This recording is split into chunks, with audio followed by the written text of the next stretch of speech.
Word on the street, Jared Kushner out here dry snitching on Donald Trump. Let me give you some background. During an appearance on MSNBC on Sunday afternoon, Donald Trump's niece, Mary Trump, claimed there are multiple reasons to believe that Jared Kushner is in fact the FBI informant working with the Justice Department before the Mar-a-Lago search, possibly to avoid a criminal investigation of his own. I'm going to give you some background to her sentiment. And right now, I'm about 80% there. I think she's onto something. There's more.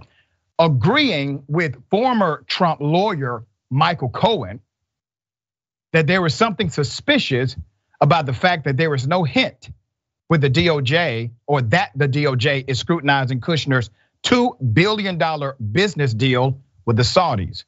The ex-president's niece said that should raise red flags for her uncle. Now, Michael Cohen, if anybody knows what it's like to snitch, Michael Cohen absolutely qualifies. There's more background to this and it's quite fascinating. We need to look at the potential pool of people, which would be very, very small, that would potentially benefit from the documents that Donald allegedly stole, she suggested. You have to look seriously at Jared Kushner in that instance because, first of all, he was not supposed to get security clearance, and that decision by top security professionals was overridden. Now, if you remember, Jared Kushner was in fact a White House staff member and advisor to the president.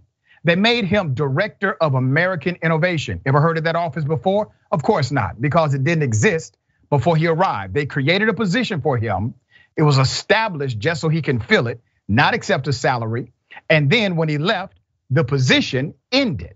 There is no more position known as Director of American Innovation. So this is quite interesting. A known capitalist who inherited all of his business wealth because his father committed fraud, lands a job in the White House, decides to not accept a salary, and you think he did this out of the goodness of his heart. Of course not. He's playing an economic game here, creating economic gain for himself. There's more. He served as a senior advisor to the 45th president, Donald Trump, his father-in-law. Since leaving the White House, Kushner founded a group called Affinity Partners. What does Affinity Partners do?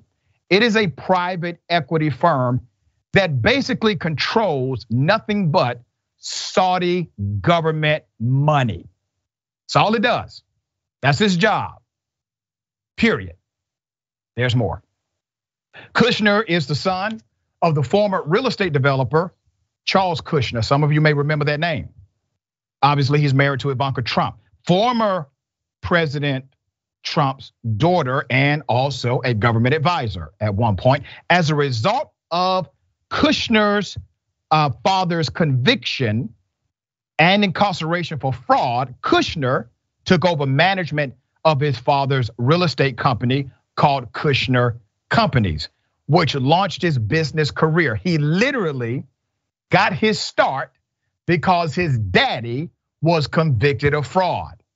My point to you is this: Kushner is a transactional capitalist prone to corruption leader, just like Donald Trump is. Okay, all right. Which launched his business career. He also stirred controversy for his conflicts of interest as he continued to engage in business, even profiting from policy proposals that he himself pushed within the administration. Kushner was unable to obtain a top secret security clearance until May 2018, when Trump decided to intervene and override the intelligence agencies. Whoa. So you have a guy, a known capitalist, somebody who inherited a company because corruption runs in his family. He marries the president's daughter before he's president. He gets a cushy job in the White House, not accepting the salary. And what does he do? Well, he positions himself to make more money. As soon as he's no longer in the White House, he's controlling money for Saudi. And then there's this entanglement between Trump and the Saudi government. I mean, yeah, it's starting to look like he possibly has a reason to dry snitch. Now, the Lincoln Project, a group of Republicans who are anti-Donald Trump, once again did a remarkable commercial. I played it last week, and guess what? I'm going to play it again. Here it is. Who was it, Donald? Who gave you up to the feds? Who squealed? Who told them what you kept in a safe at Mar-a-Lago? No, not that stuff. Disgusting. The classified documents. 15 boxes of top secret files. That's naughty, Donald. And illegal. You broke the law. No wonder the Department of Justice and the FBI came knocking. They're coming for you. But who leaked? Who sold you out?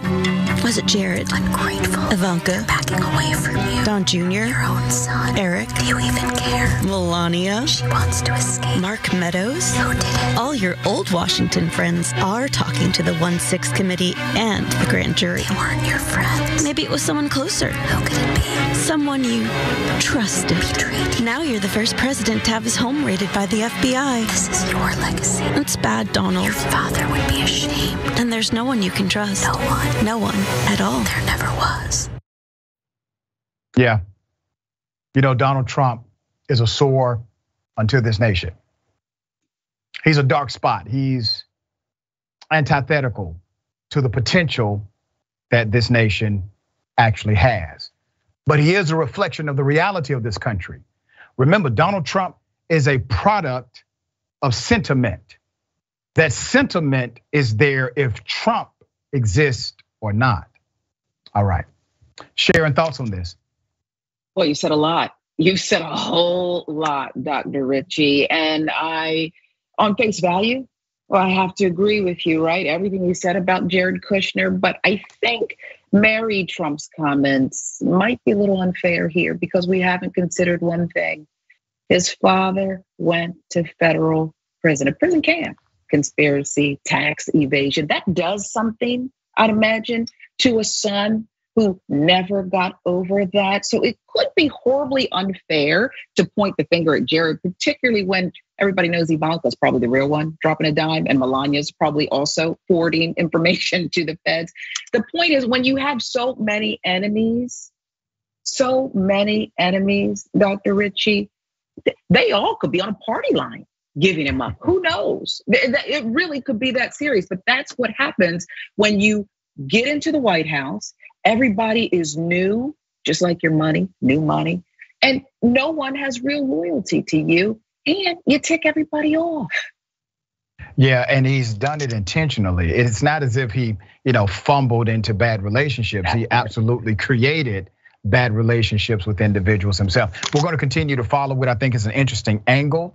And multiple people are coming out with various theories about who actually tipped off the federal government.